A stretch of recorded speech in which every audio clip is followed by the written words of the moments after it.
What's happening, YouTube? It's Simon 466 Cards, and today we're gonna talk about Fanatics and everything that's been going on at the corporate level over the last couple of weeks here. I want to talk about three things. One, I want to talk about their debt rating downgrade, which you can see is on your screen right now. Two, I want to talk about the impact that this has on the card and collectible side of things. And then three, just a brief note about Fanatics events and Fanatics Fest and everything that's been going on over there.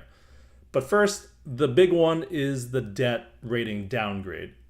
If you're not in the financial side of things, you're not too aware of how these things work. Basically, companies like Fanatics and many other companies have debt that they have on their balance sheet because they want to grow their business, they need it to operate, whatever it is. And as a result of that, we have these ratings agencies, and in this case it's Moodys, who provide ratings on how good or bad that debt is. Good or bad meaning whether or not the company is going to be able to repay their debt, or what is the likelihood or probability of repaying that debt. And so when you get a credit rating downgrade, that means looking at how things are, I being Moody's thinks that they are now less likely to be able to pay back all the money that they owe to various entities and companies and banks and bonds and whoever owes them money. And that's the gist of it, right? So if you see on your screen, and I'm not too familiar with the Moody's ratings, but I looked it up, this says it went from BA3 to B1.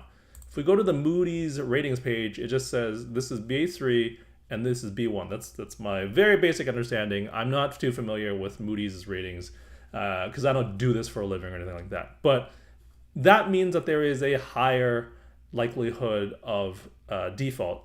This is speculative, whereas this is moderate credit risk. This is like high credit risk. So there is much greater risk of default is basically what that means. And so I've heard a couple of people talking about how, oh, this is bad, or this could be even worse next quarter if things don't turn around, et cetera, et cetera, et cetera. And I know Sports Cards Madness, they've mentioned, yeah, this next quarter is like make it or break it. If things don't go well next quarter, then who knows? Anything's on the table as to what happens. And to that I say, I disagree. I think this is all fine because there is one really simple way to solve this problem that Fanatics and Michael Rubin do not want to touch. And it's really straightforward because they've done this before, and chances are they're probably going to need to do it again if they're not able to turn things around in the next quarter or two. And it's this. It's an equity raise. You just issue more shares of the company to raise money for the company. You can see here, this was last done by Fanatics in 2022. They raised $700 million at a valuation of $31 billion for the company. So they didn't sell the company for $31 billion. They issued shares worth $700 million based off of valuing the entire company of $31 billion. And so all Michael Rubin has to do to solve his debt problem is issue more shares, do another equity raise for whatever, 500 million, 700 million, a billion, whatever it is, to make or reduce this debt problem, and the problem is solved. But he is doing everything he can to not use that escape hatch, because what that does is it dilutes his shares. It's share dilution, which is bad because anybody who owns shares right now will own a smaller piece of the pie if more shares are issued. So for example, if Michael Rubin owns 2 million shares of Fanatics and there are a total of 10 million shares of the company outstanding, he owns 20% of the company. But let's say he now, because there's too much debt on the books, he now has to issue another million shares. So now instead of owning 2 million out of 10 million shares, or 20% of the company, he now owns 2 million of 11 million shares, which is 18%. So he owns less of the company. And that's true for anybody who has the shares. And so that's the first reason why he doesn't want to do this, but he will have to if push comes to shove. The second reason he doesn't want to do this is in 2022, they raised money at a $31 billion valuation. Well, as of 2024, they were discussing issuing shares, or sorry, selling shares owned by employees. You can see here is discussing a tender offer of between $75 million and $100 million at a roughly 19% discount for people who own shares in the company, who work at the company. So these are employees. As you can see, it's facilitate the sale of employee shares. So they're talking about issuing shares at a valuation of $25 billion a couple months ago. You can see here in 2024, which is lower than the valuation of $31 billion, which means the company has gone down in value a little bit. You could say a lot of it, depending on how you feel about a $5 or $6 billion decrease in valuation. And that's bad. When you are building up a company, you always want that valuation to go up and up and up as part of your equity raises, so that you are showing to your existing shareholders, even though I'm issuing more shares, don't worry guys, I'm growing the size of the pie.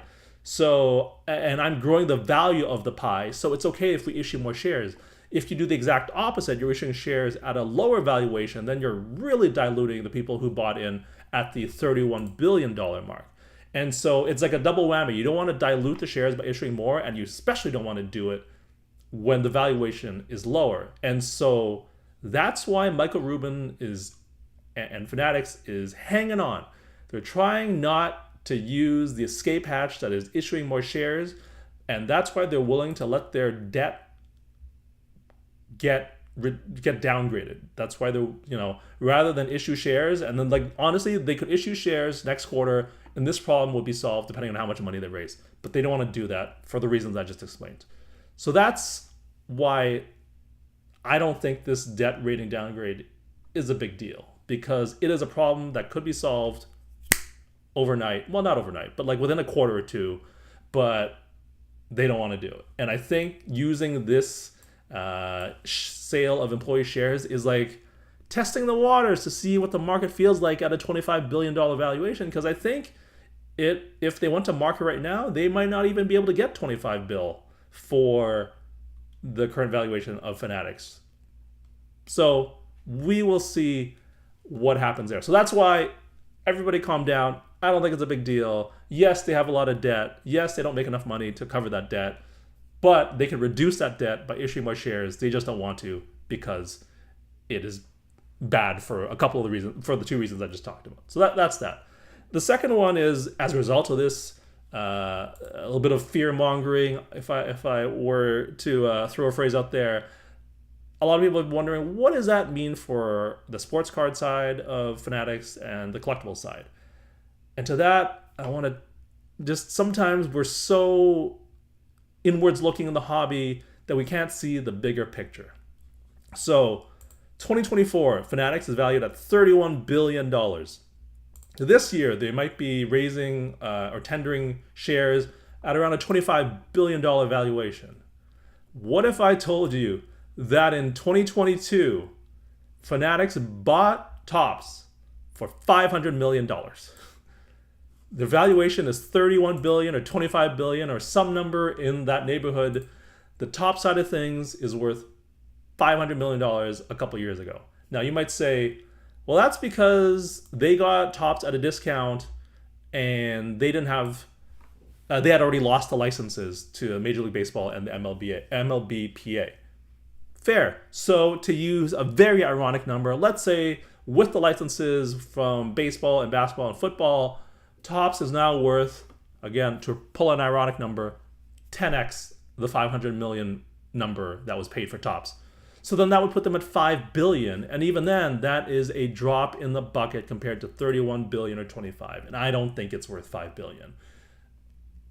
That's what I mean. Like, I don't think this will impact the card side too much, because the card side doesn't matter as much as the merch side and the gambling sportsbook side. It's just, it pales in comparison to those two pillars. But because in the hobby we're always in this sports card bubble, we don't think about the bigger picture. And the bigger picture is we are the third most important thing in Fanatics, and I don't think that's a controversial statement, and it might not even be close, to be totally honest. So that's that's why I'm saying for the card side of things, I don't think so. I don't think it's a big deal. One, because we're a drop in the bucket to Fanatics as a whole, and two, Fanatics could solve their debt problems by issuing shares. So I think we all just need to take a step back and just relax a little bit. And then lastly, I want to talk about Fanatics events. Because when the news came out that they laid off a bunch of people who worked there, and the Orlando show got canceled and the Pittsburgh show got canceled and all this kind of stuff, it's been a lot of negative news, and rightfully so, for the Fanatics event side of things. So I decided to go on LinkedIn and look up Lance Fensterman. He is the CEO of Fanatics Events, and just see if, hey, Lance, what have you been up to? And on his LinkedIn account, just a week ago, he posted, looking for a sharp, creative, entrepreneurial finance talent to help us grow the Fanatics Events business. Culture first, always, values driven, stress and fun are guaranteed. Check it out. And then he links to this job posting. Again, this is a week ago. This is right around the time that these layoffs were all happening. And so if we go to this post, you can see it was posted. If you want to make 150 grand, you might want to throw your hat in the ring here. It was posted on November the 6th. And let's see the first bullet point of the job description. Own and manage the profit and loss statement for Fanatics Events, including creating detailed financial builds with functional leads and operations, marketing, and talent management to ensure all financial aspects are up to date and accurately reflected. Basically, we want to be a little bit tighter on making money for our shows, which I think it's been stated many times that Fanatics Fest in New York lost, tens of millions of dollars. And I'm going to take that at face value, 10 to 20 million, whatever that number is. And so, given this debt issue, they've had to reprioritize, is kind of what I'm drawing from this, reprioritize the events they're willing to do. And so they want to hire a finance guy to be a check on the shows that they run and on making sure that the shows are run at not at a profit, but at least reducing the amount of loss. And so we can't just be doing whatever we feel like. We need a guy as a checks and balances finance guy to be like, okay, do we need the smoke machine? Do we need a fourth laser machine? Maybe we just stick to 3 laser machines. That's probably what this finance guy is going to do. Be like, okay, guys, we have a budget of this. We are expecting that. We can afford this. We can't afford that, because maybe they didn't have someone for Fanatics Fest doing that, and they just kind of winged it, which, based off of some of the things that I've heard about Fanatics Fest and also the Pittsburgh and Orlando show for sure, it seems like they were winging it on the fly a little bit. So I would say, yeah, Fanatics Events is going to change. It seems like they're going to be more buttoned up and focused on, if not making a profit, then at least reducing and minimizing the losses from running these events if they want to run it as a loss leader.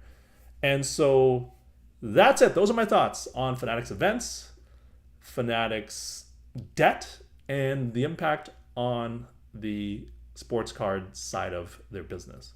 Thank you, as always, for listening and watching. I'll talk to you all soon. Cheers.